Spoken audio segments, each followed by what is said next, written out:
कोविड-19 महामारी के खिलाफ देश में निर्णायक जंग की शुरुआत हो चुकी है। देश के सभी राज्यों में टीकाकरण को लेकर ड्राई रन का आज बिगुल बज उठा। केंद्रीय स्वास्थ्य मंत्री ने राजधानी दिल्ली में खुद ड्राई रन का जायजा लिया। डॉक्टर हर्षवर्धन दिल्ली शाहदरा स्थित जीटीबी अस्पताल पहुंचे। उसके बाद उन्होंने दरियागंज स्थित प्राथमिक स्वास्थ्य केंद्र पर जाकर टीकाकरण के मॉक ड्रिल को देखा। उन्होंने कहा कि हम इस महाअभियान के लिए चरणबद्ध तरीके से आगे बढ़ रहे हैं, जिसमें स्टोरेज, टीकाकरण के लिए प्रशिक्षण और उसकी निगरानी सभी शामिल है।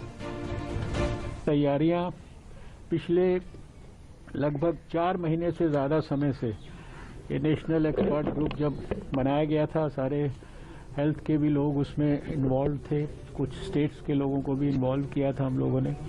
तो एक एक बारीक से बारीक चीज की डिटेल्ड गाइडलाइन बनाई गई है। दिल्ली सहित पूरे देश में भी ड्राई रन हुआ। ये पूर्वाभ्यास देश के 125 जिलों के 285 जगहों पर किया गया। देश के अलग अलग जिलों और राज्यों की तस्वीरों से उत्साह और बेहतर तैयारियों की झलक भी मिली। केरल से लेकर असम तक और कर्नाटक से लेकर मध्य प्रदेश तक, उत्तर प्रदेश से लेकर के बिहार और छत्तीसगढ़ से लेकर चंडीगढ़ तक सफलतापूर्वक टीकाकरण का पूर्वाभ्यास किया गया। इस दौरान खास तौर पर विकसित की गई कोविन ऐप की रियल टाइमिंग मॉनिटरिंग क्षमता को परखा गया। इसके जरिए टीकाकरण के लिए टाइम स्लॉट से लेकर के लाभार्थियों के रजिस्ट्रेशन में आसानी होगी। अभी तक इस प्लेटफॉर्म पर 75 लाख लाभार्थियों ने रजिस्ट्रेशन करा लिया है। यूं तो भारत का टीकाकरण को लेकर अनुभव दुनिया में सबसे बेहतर रहा है। ऐसे में एक और महाअभियान के लिए सभी तैयारियां अंतिम दौर में हैं। एक दिन में 9 से 5 वो बूथ काम करेगा और हम उसमें 100 लोगों से ज्यादा बिल्कुल नहीं लेंगे और उन्हीं को लेंगे जो रजिस्टर्ड हैं। इस ड्राई रन में शामिल होने वाले वॉलंटियर्स भी सभी तैयारियों को लेकर संतुष्ट दिखे। गौरतलब है कि पहले चरण में देश के स्वास्थ्य कर्मियों और सुरक्षा बलों का टीकाकरण प्रस्तावित है। महामारी के खिलाफ टीकाकरण अभियान एक व्यापक स्तर पर पूरे देश में होगा और दुनिया में इतनी बड़ी आबादी के लिए ये टीकाकरण अभियान सबसे बड़ा होगा। इसे लेकर खुद प्रधानमंत्री लगातार निगरानी रख रहे हैं।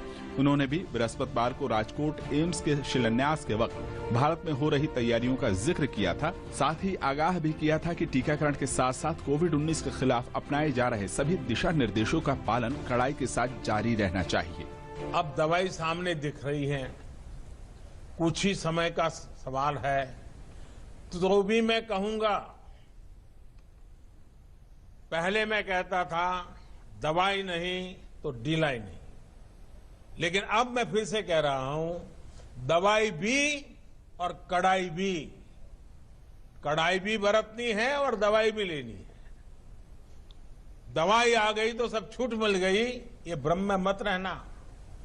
दुनिया यही कहती है, वैज्ञानिक यही कहते हैं, और इसलिए अब मंत्र रहेगा हमारा 2021 का, दवाई भी और कड़ाई भी। केंद्र सरकार की सक्रियता और महामारी के खिलाफ भारत की आक्रामक नीति की प्रशंसा कई वैश्विक मंचों पर हो चुकी है, जिसमें विश्व स्वास्थ्य संगठन जैसी संस्थाओं के अलावा दुनिया की प्रतिष्ठित मीडिया, वॉल स्ट्रीट भी शामिल है। उम्मीद की जानी चाहिए कि भारत में जल्द ही टीकाकरण के अभियान के बीच आने वाली सभी छोटी से लेकर बड़ी चुनौतियों को परखकर महाअभियान का आगाज होगा। अंतर्राष्ट्रीय पटल पर प्रधानमंत्री नरेंद्र मोदी की वैश्विक छवि लगातार मजबूत हो रही है। ये कहना है एक अमेरिकी फर्म का, जिन्होंने 13 देशों में सर्वे किया और पाया कि लोकप्रियता के मामले में अन्य विश्व नेताओं की तुलना में पीएम मोदी सबसे आगे रहे हैं। प्रधानमंत्री नरेंद्र मोदी को सबसे ज्यादा 55% अप्रूवल रेटिंग मिली है। पीएम मोदी की लोकप्रियता में लगातार इजाफा हो रहा है।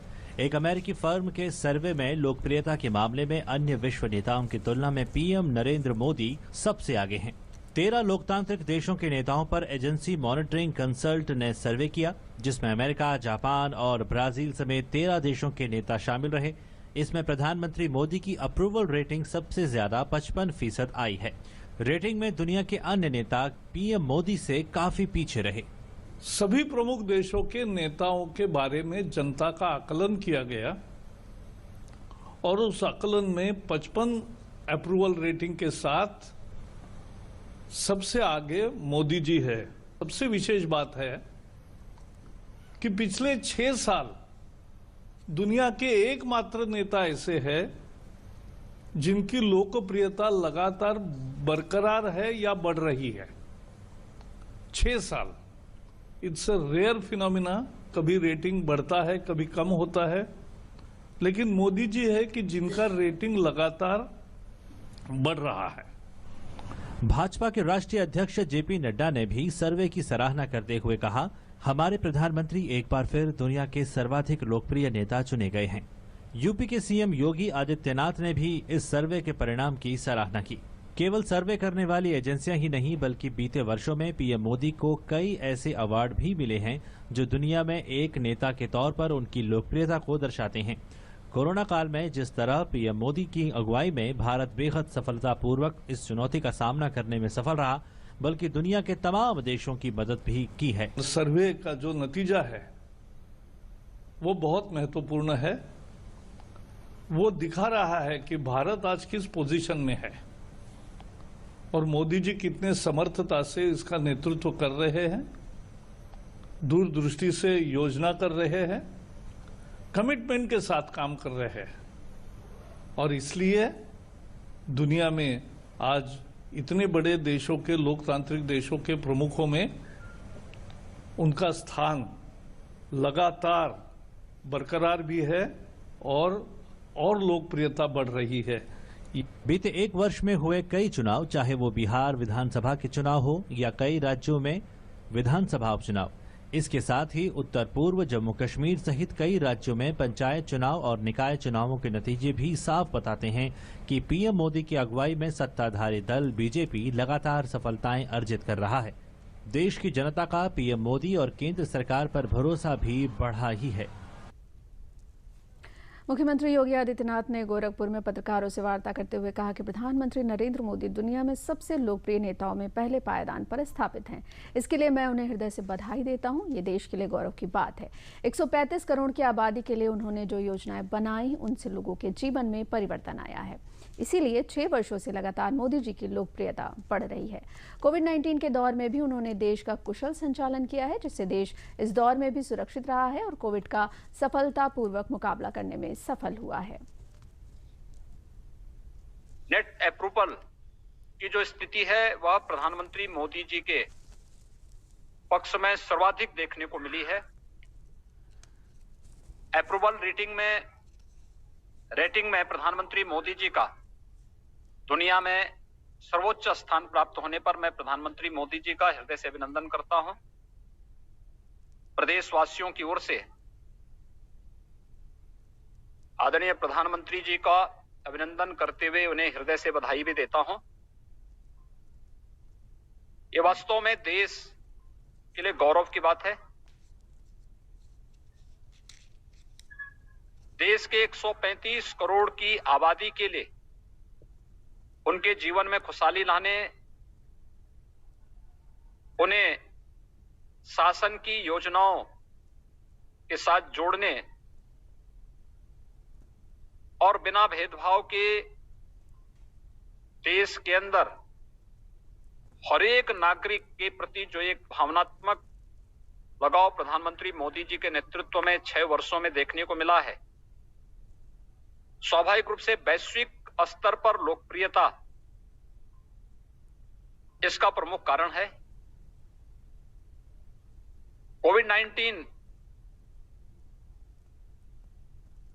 में जिस कार्यकुशलता का और जिस एक विजनरी लीडरशिप का परिचय प्रधानमंत्री मोदी जी ने दिया, वह अभूतपूर्व रही। विश्व स्वास्थ्य संगठन को प्रधानमंत्री मोदी जी के इस विजनरी लीडरशिप की सराहना करने के लिए मजबूर होना पड़ा और आज उसी का परिणाम है कि वैश्विक महामारी कोरोना का सफलतापूर्वक मुकाबला करने में भारत सफल रहा और भारत की 135 करोड़ की आबादी पूरी तरह सुरक्षित रही। बरेली में राज्य कर्मचारी संघ भंडारण का 27वां द्विवार्षिक अधिवेशन का आयोजन किया गया। अधिवेशन में केंद्रीय श्रम एवं रोजगार मंत्री संतोष गंगवार ने बतौर मुख्य अतिथि के रूप में शिरकत की। कार्यक्रम में कर्मचारियों ने पेंशन बहाली और महंगाई भत्ते की मांग उठाई। अपनी मांगों के समर्थन में कर्मचारियों ने केंद्रीय मंत्री को ज्ञापन सौंपा। 2005 से राज्य कर्मचारियों के पेंशन एवं महंगाई भत्ता बंद कर दिया गया है, जिसे लेकर लंबे समय से कर्मचारी आंदोलनरत हैं। केंद्रीय मंत्री ने कर्मचारियों को आश्वासन दिया है कि वो जल्द ही राज्य सरकार के साथ बात कर उनकी मांगों के लिए कोई सकारात्मक पहल करेंगे। संघ जो सिंचाई विभाग से संबंधित विभाग है, इन साथियों के कार्यक्रम में हम उपस्थित हुए। इन्होंने कुछ अपनी समस्याएं बताई हैं और हमें लगता है कि प्रदेश सरकार बहुत संवेदनशील है। जो भी मांगे हैं जिनको पूरा किया जाना चाहिए, निश्चित रूप से विचार करके ये कोशिश रहेगी इनको हल किया जाए। मैं इनका पत्र माननीय मुख्यमंत्री उत्तर प्रदेश को भेजूंगा कि इनके बिठाल करके बात करके इसका समाधान करें।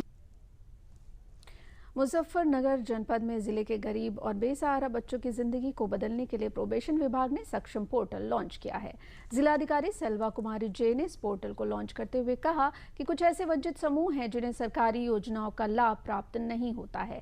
ऐसे किन्नर, निराश्रित महिलाएं, नशा पीड़ित व्यक्ति व उनके परिवार तथा कुपोषित बच्चों के लिए पोर्टल शिक्षा और स्वास्थ्य समेत आवश्यक सुविधाएं उपलब्ध कराएगा। इसमें समाज के विभिन्न सम्मानित व्यक्तियों, समूहों और उद्यमियों से भी सहयोग लिया जाएगा। बेटी बचाओ बेटी पढ़ाओ मिशन को भी इस पोर्टल से आगे बढ़ाया जाएगा।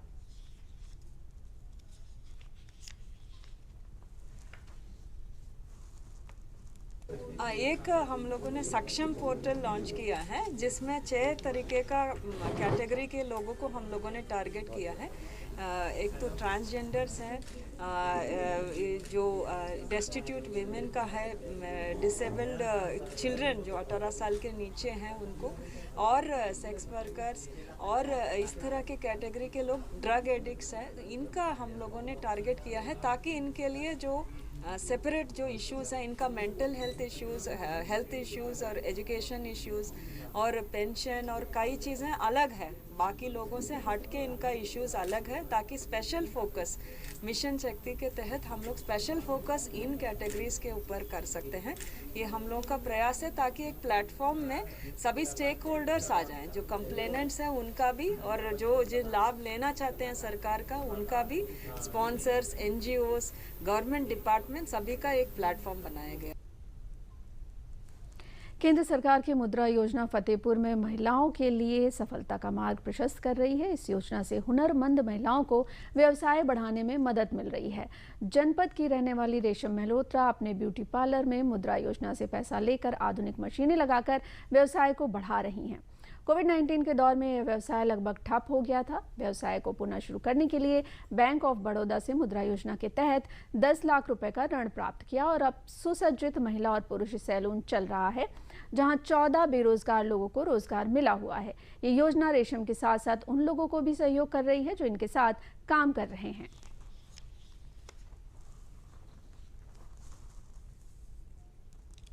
मेरी परिस्थितियाँ अच्छी नहीं थी उस समय, अभी बीच में कोविड आ गया तो उस समय सबका काम बंद हो गया, परिस्थितियाँ भी नहीं सही थी किसी की। तो फिर उस समय मैंने प्रधानमंत्री योजना जो मुद्रा लोन चल रहा था, मैंने बैंक ऑफ बड़ौदा में अप्लाई किया और मुझे बहुत अच्छे तरीके से सर ने डील भी किया, सर ने लोन भी दिया। मेरा विदिन 1 वीक में उन्होंने मुझसे जितना भी इंफॉर्मेशंस वगैरह उनको चाहिए थी उनको सब मैंने दिए और मुझे लोन बहुत अच्छे से मिल गया। उसके बाद मैंने अपना सैलून भी बढ़ाया, अपना काम भी बढ़ाया, मैं और मशीन्स भी लेके आई। मैंने अपना स्टाफ, पहले मेरे पास 3 स्टाफ था, आज मेरे पास 14 स्टाफ का काम कर रहा है। मैंने सबको रोज़गार भी दिया, बच्चे मुझसे सीखते भी हैं और मैं सबको यही कहना चाहती हूँ कि लोन बहुत अच्छे से मिल जाता है। आप लोग किसी भी ब्रांच में आप अप्लाई करिए, गवर्नमेंट सबका साथ देती है। मैं बाहर था अभी कोरोना के टाइम पर, मैं बाहर से आया हूँ और मैं यहाँ पर यही अपने शहर के रहने वाला हूँ। मैं बाहर बहुत परेशान था घर परिवार को लेकर के, तो मैं यहाँ पर फतेहपुर में मेकओवर में सैलून में आया हूँ और यहाँ पर मुझे काम मिल गया अच्छा से, तो मैं बहुत यहाँ पर खुश हूँ। सही काम चल रहा है मेरा मेन सैलून में।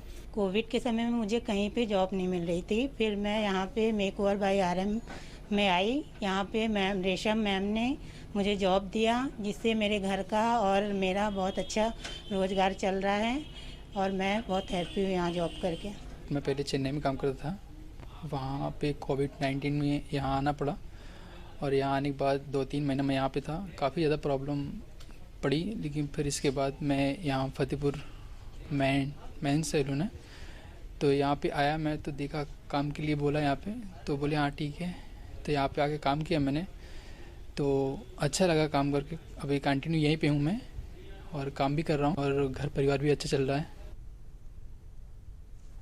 मेरठ में आत्मनिर्भर भारत के सपने को साकार करते हुए दिव्यांगजनों ने ऐसा रेस्टोरेंट खोला है जहां सभी काम करने वाले दिव्यांग हैं। पंडित जी की किचन एंड डिलीवरी पॉइंट नाम से ये रेस्टोरेंट खोला गया है, जिसे दिव्यांगजनों ने मिलकर खोला है। इसके संचालक अमित शर्मा ने बताया कि कोविड-19 के बाद आपदा को अवसर में बदलने के लिए सभी दिव्यांगजनों ने मिलकर इसकी शुरुआत की है। ये प्रेरणा प्रधानमंत्री से मिली कि कोई भी काम सकारात्मक तरीके से किया जाए तो इसका लाभ मिलता है।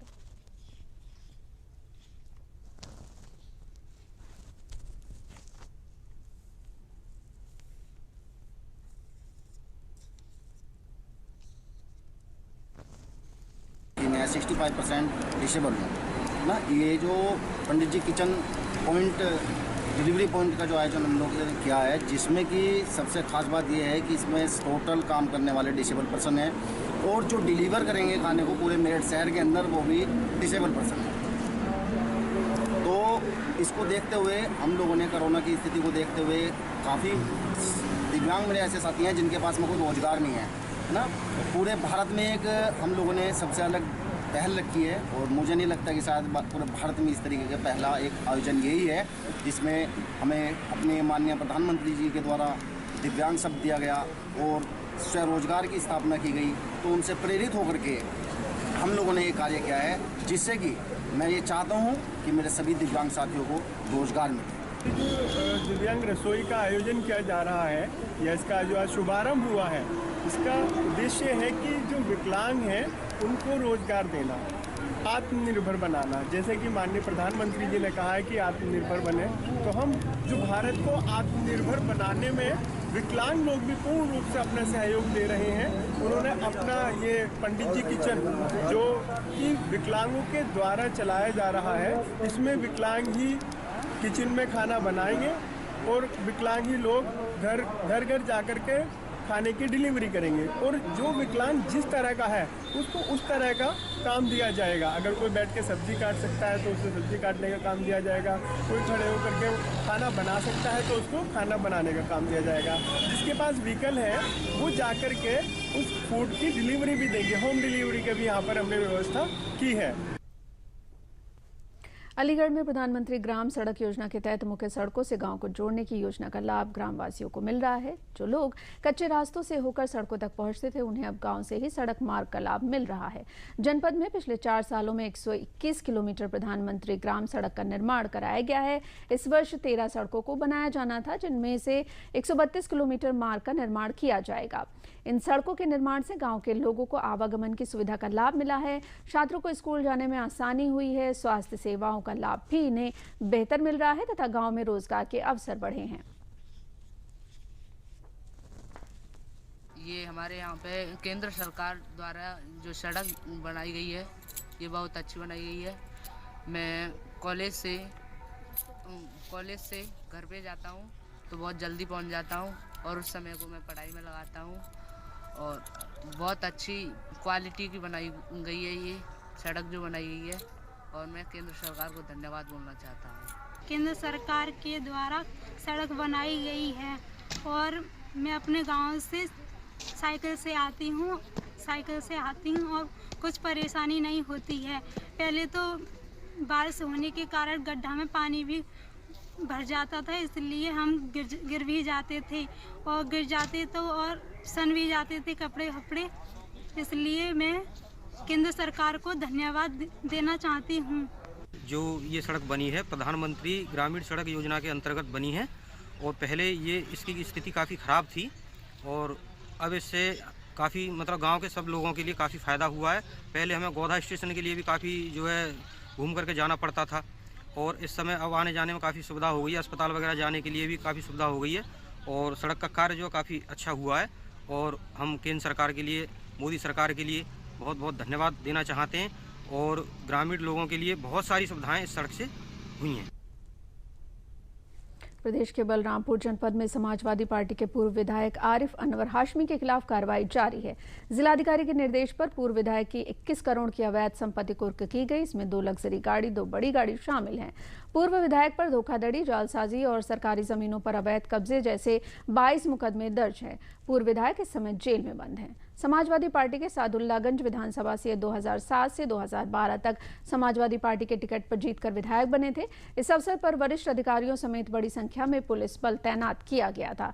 इससे पहले इनकी अचल संपत्ति कुर्क की जा चुकी है। जिले की बाहर की संपत्ति पर कुर्की की कार्रवाई की तलवार लटकी हुई है।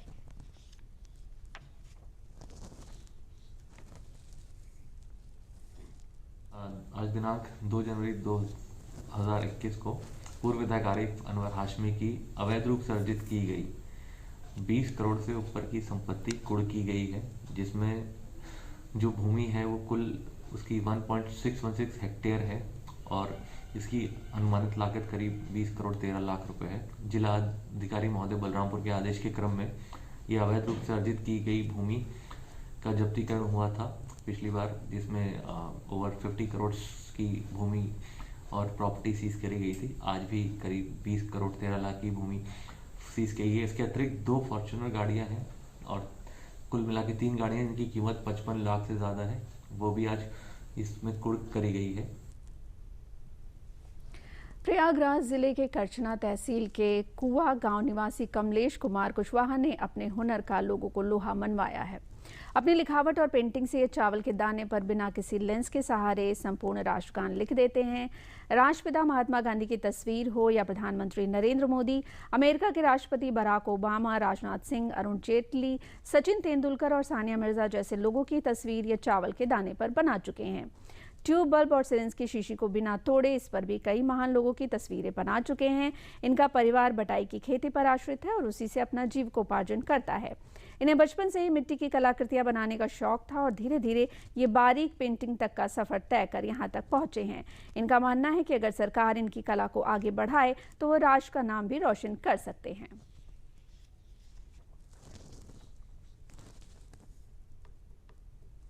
– 2008 से काम करना शुरू किए हैं। तो 2008 में जो है हमने चावल और सरसों के दानों पर कुछ काम किया था, जैसे कि चावल के दाने पर, एक चावल के दाने पर हमने संपूर्ण राष्ट्रगान लिख डाली है, ये भी विदाउट लेंस है। और उसके बाद दूसरे चावल पे ताजमहल, तीसरे चावल पे लक्ष्मी गणेश की मूर्ति, इस टाइप हमने सैकड़ों चावल पे जो है काम किया है, इस तरीके की पेंटिंगें बनाई।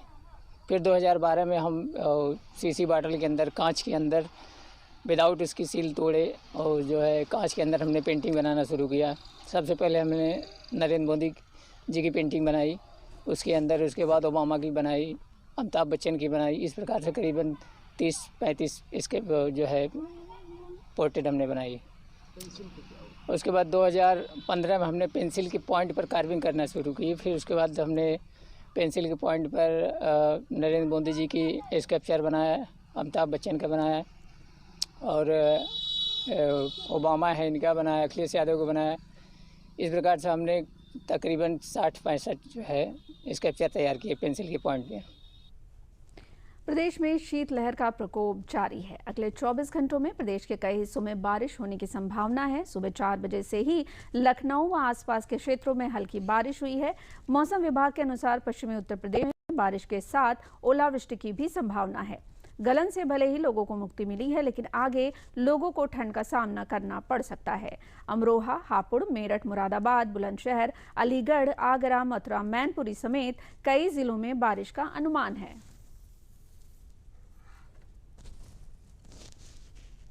अब अंत में प्रमुख समाचार एक बार फिर। उम्मीदें लेकर आया नया साल। ऑक्सफोर्ड की वैक्सीन कोविशील्ड को एक्सपर्ट पैनल से मिली स्वीकृति। ड्रग्स कंट्रोलर की अनुमति के बाद देश में शुरू हो जाएगा सबसे बड़ा टीकाकरण अभियान।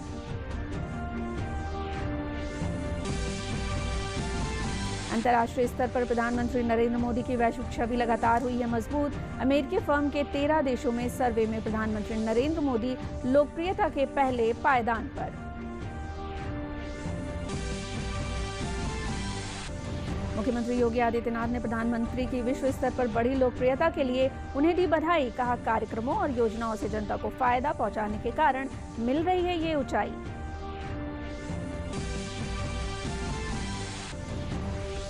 और उत्तर भारत में पश्चिमी विक्षोभ के कारण लगातार हो रहा है बदलाव। पहाड़ों में बर्फबारी, मैदानों में शीतलहर और कोहरा। आज सुबह लखनऊ के आसपास हुई बारिश। इसी के साथ समाचार समाप्त हुए। नमस्कार।